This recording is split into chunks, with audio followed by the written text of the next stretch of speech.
A Democrat has been caught colluding with Jeffrey Epstein several years ago in a hearing with Michael Cohen in an effort to better trap Trump, ultimately resulting in false criminal charges against him.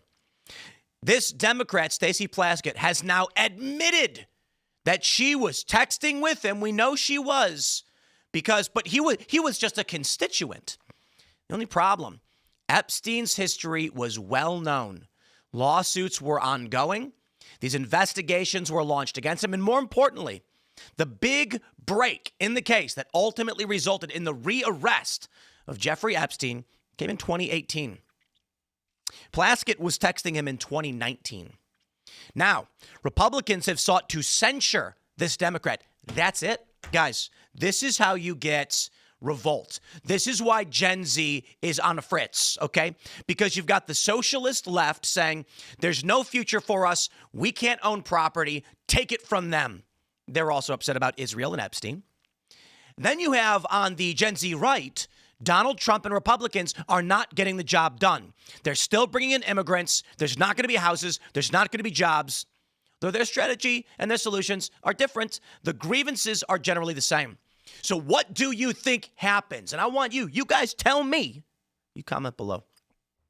What do you think happens when all of Gen Z is basically like, there is literally no one you can vote for who is going to do anything about the corruption of the elites? Democrats are colluding with them. Republicans can't even censure these people. Now, my response is vote them all out, every single one. Maybe a small handful can stay. But this is a major bombshell of a story. Not just that this Democrat is now admitted to colluding with known sexual predator and trafficker Jeffrey Epstein. She excuses it, and they couldn't even censure her. The question then becomes why? How many Republicans were on Epstein's payroll? Because I think it should be cut and dry. If you're in Congress and they say we should at least censure, you know what censure is? Slap on a wrist. They basically say we're going to make you stand here and we're going to wiggle our finger at you. Nothing happens. It is a rebuke. It is a statement. And they couldn't even do that. The question is, what about Epstein is so deep in government? Like, what's going on here that Trump didn't want to release the files? To be fair, he does now, and they said they're going to release them. Biden wouldn't release them. Members of Congress don't even want to wiggle their finger at this lady. Talk about scandal. Let me show you the quick news. We got a statement from Tim Burchett as well as Stacey Plaskett. CNN reports failed effort to censure Democrat over texts with Epstein sparks recriminations in the GOP. Several staunch House conservatives accused their own party of cutting a secret agreement with Democrats to spare Plaskett, who represents the U.S. Virgin Islands in Congress, a non-voting delegate, from a formal House reprimand in exchange for Democrats dropping a retaliatory censure measure. Retaliatory? Is this crazy? Democrats had planned to bring up a resolution against Mills, who has faced a swirl of controversies in his time in Congress, as the House voted to censure Plaskett. But they dropped the resolution when the Plaskett censure effort failed on a 209 to 214 vote, with 3 Republicans joining Democrats in opposing the measure and 3 Republicans registering as present. Do they name these people? These people should be named. They say Tim Burchett took to social media to denounce an alleged backroom deal, though none offered any evidence of an agreement between Democrats and Republicans. This backroom deal-ish is swampy, wrong, and always deserves to be called out, Rep. Kat Kamek said.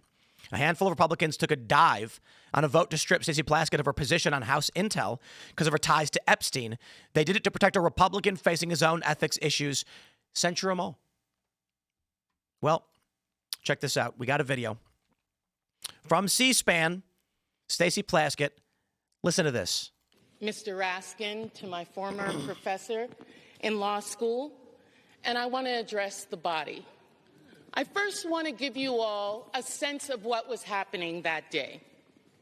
Everyone knows at that hearing in February, the entire country was watching. As Michael Cohen decided he was going to finally give up information about what was happening in the Trump the Trump world. You know what? You want to know why I'm ready to snap?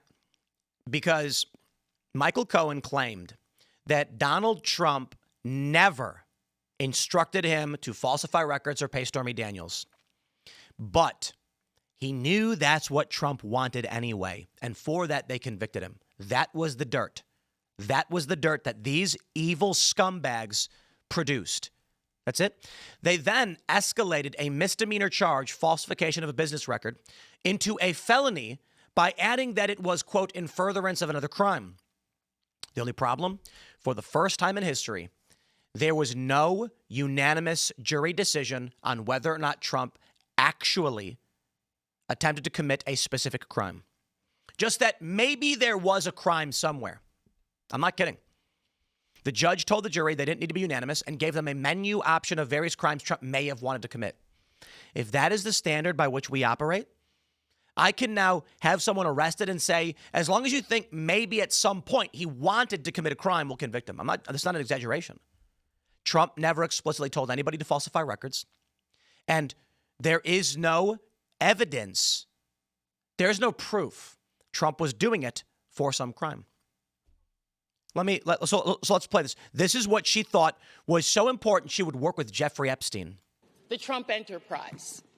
And at the beginning of that hearing, the ranking member, Jim Jordan, had the disrespect to Elijah Cummings, may he rest in peace and his name be a memory, after not allowing Mr. Jordan to shut the committee hearing down. And I turned to Mr. Jordan and told him to have respect for the chair and to basically shut up. And that moment went viral. And I began to get innumerable texts from friends, from foes, from constituents about what was happening in that hearing.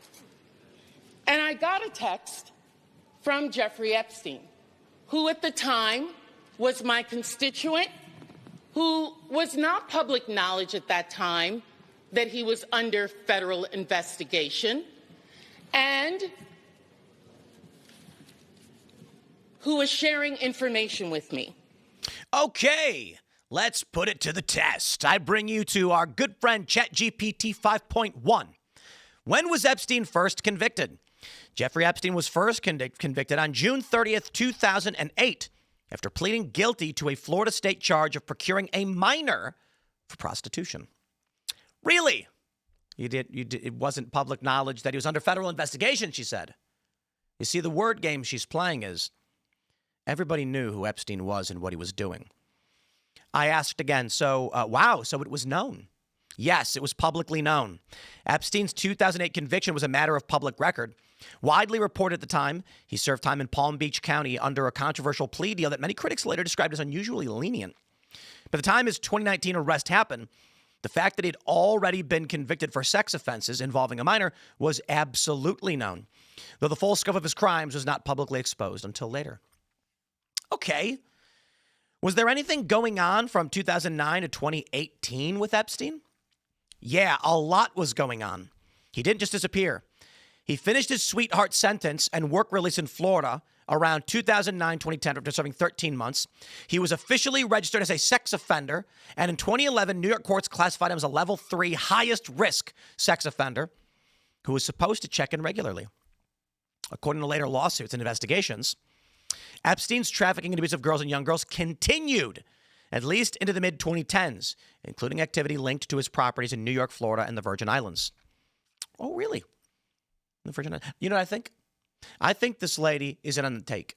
I think she's more connected to Epstein than she wants to let up. Here we go. There were multiple civil lawsuits and victims' rights cases grinding away in the background, e.g. Jane Doe victims suing, and a 2014 Crime Victims' Rights Act case arguing the feds violated victims' rights with his secret non-prosecution deal. Victims and their lawyers kept pushing to expose the 2008 deal and reopen things, but federal prosecutors largely did nothing. In 2018,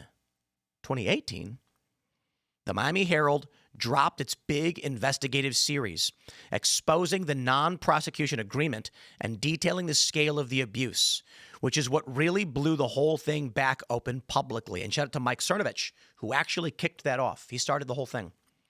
So yes, between 2009 and 2018, Epstein was still active, still connected to powerful people, and still being fought in civil court. Law enforcement just largely failed to shut him down. When was Plaskett texting with him? According to released documents, texting occurred February 27th, 2019 during a congressional hearing.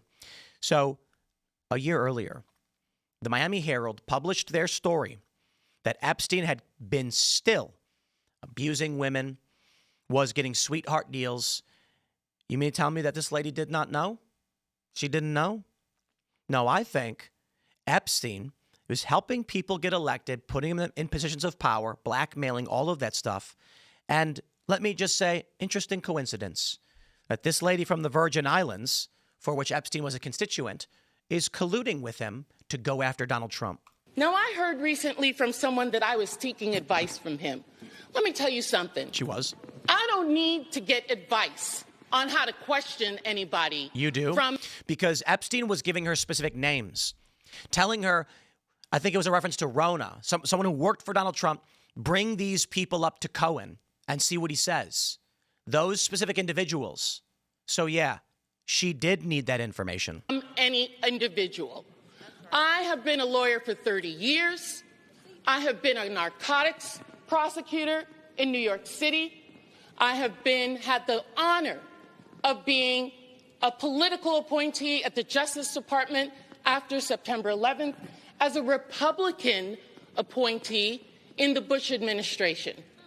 I know how to question individuals.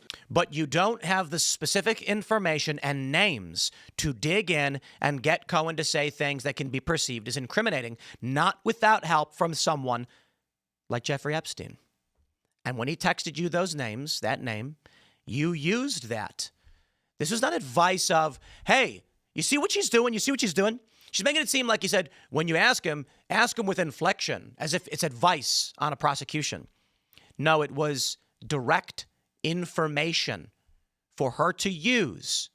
She was colluding with Jeffrey Epstein. You know what? You want to play games, Plaskett? I'll say this. She was working at his behest. He told her what to do, and she did it. I wonder if there's any financial ties. I know how to seek information. I have sought information from confidential informants, from murderers, from other individuals, because I want the truth, not because I need them to tell me what to say. Isn't this just absolutely insane? Okay, so they've been attacking Donald Trump, saying he was working with Epstein, and now we're finding out that literally a Democrat was colluding with him. It's just everything they accuse Trump of doing, they're doing. And if you look at the transcript, you will see that I questioned Michael Cohen for 5 minutes. The Washington Post. Interestingly, just 5 minutes. And in that span, she had texted with Epstein, taken direction from him, and used that in her short time. Only shows you 30 seconds. And I got to admit, that's pretty interesting. 30 seconds of 5 minutes. I find it very interesting that you dedicated that much time. You know, I'll put it this way. We don't expect you to be interrogating a guy for hours, but you pulled a chunk. You pulled a chunk out for Jeffrey Epstein. From it, one individual's name that I got from Jeffrey Epstein and didn't know who the individual was, and put that individual with a host of other individuals that I felt the committee should subpoena. They've never been subpoenaed. They've never been questioned. Because at the end of the day, I know that in the Trump administration and with my colleagues over there, it's not about sexual assault. It's not about support of victims. It's about money. It is about money. We live in an evil country, and you have people like Plaskett colluding with Jeffrey Epstein while Democrats are accusing Trump of having done so. When Trump, according to Epstein victim Virginia Giuffre, never did anything wrong as far as she knew. That's direct victim testimony. Maybe Trump did something wrong somewhere else. And Donald Trump was notoriously threw Epstein out of his club when he found out about what Epstein had been involved in. Maybe that's why Epstein hated Donald Trump. Well, what's funny is Epstein hated Trump. He certainly liked the Democrats. About a Tim Burchett late vote series to censor This is delegate Stacey Tim Burchett calling out the Republicans. She's the one that was received a sizable contribution from Epstein, which apparently is legal. I'm not sure, but she also is the one who was texting with him during a committee hearing, getting instructions on how to better attack Trump from Epstein, sending her the text. And so she's on some pretty powerful committees, and that just tells you how corrupt this place is. But the disgusting thing about it was 4 Republicans chose not to vote. 3 Republicans voted president, and 3 Republicans voted no. So it failed. And what they did was they cut a deal. They cut a deal on an ethics vote on a Republican. And that's just wrong. If everybody ought to just stand on their own. If it were truly, we don't care whose party these sex offenders and all this other stuff are in, we're going after them, then we start cutting deals. To me, it's really disgusting. So let me make this clear. I think you understand.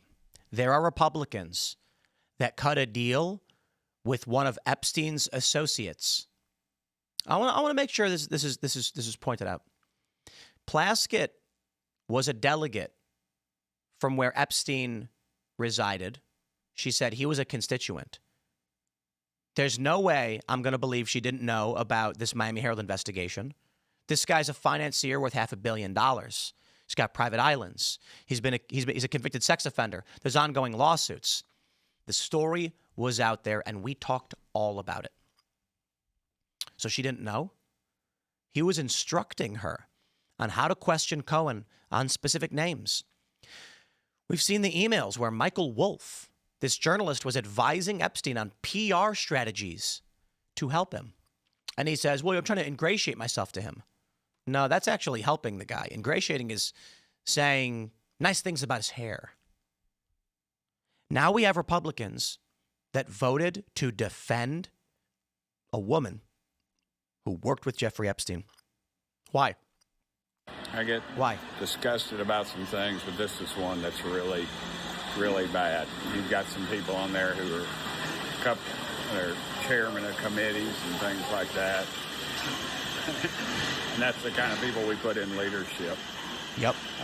It's bogus, and it stinks. And the first opportunity I get to speak to our leadership, I will give them a piece of my mind, and I doubt it will go anywhere. But they're the most sewer-dwelling people, some of these folks, not all of them, but some of them are. It's just disgusting. I agree. They cut a deal with a lady that was working with Epstein. Most Republicans didn't. Most of the Democrats were on her side. Let me make sure this is clear. I know that we're ragging on these Republicans, but can we point out when they say, I want to make sure we get these numbers right, they say they dropped the resolution, it failed in a 209 to 214 vote with 3 Republicans joining Democrats. That means it would have been 211 no and 212 yes. 211 Democrats voted to protect a woman who was colluding with Jeffrey Epstein. I want to make sure this is clear. I want everybody to understand this. 211 Democrats voted to protect a woman who was colluding with Jeffrey Epstein to go after their political enemies. What does that say about all of the claims they've made about Trump? Now, I know the liberals are going to have every excuse in the world. They're going to make up lies and manipulations and justifications and sophistry as to why this time, it's okay that a politician was working with Epstein to target their political enemy. There's no excuse. It was 2019. Everybody had known about Epstein for some time now. Now, certainly there are instances where maybe people really don't know. This doesn't seem to be one of them. Plaskett was the delegate from the Virgin Islands. Listen, my opinion, I bet Epstein got her elected. I bet Epstein got her in that position through influence, resources, money. These were the games that Epstein was playing. And so you know what? It looks like there are a lot of Democrats that are completely okay with this, and even some Republicans. That's how disgusting Congress is. It's a mess. And I'm not surprised. This is where we are as a nation. Do you know what? Maybe we'll win. Maybe we'll figure something out. Maybe we'll vote these people out. Look, we've had Corey Mills. Rep. Corey Mills is the for whom they cut the deal. I don't know a lot about any scandals pertaining to him. I've heard some in the news. Don't know. He's been on the show several times. Acquaintances. I would argue we are friends as lightly as one could be friends in that I don't want to be disrespectful in saying that we're not friends, but, I don't really call the guy. He's been on the show a couple times. Saw him in Florida. Got to check out his tour bus. I don't know much about these scandals or whatever he's involved in. Democrats, I don't trust. I don't know why they would go after Corey Mills and censure him. I know there's questions of, payments and dates or whatever. I'm not entirely sure. It's not political. It's not policy. It's a question of whether or not Corey Mills is a bad person and unethical. And sure, I don't know. Democrats, however, have a story here with they're working with Epstein. This is beyond the pale. And for this reason, Republicans cut a deal with them. That is inexcusable. This is not a balanced scale here.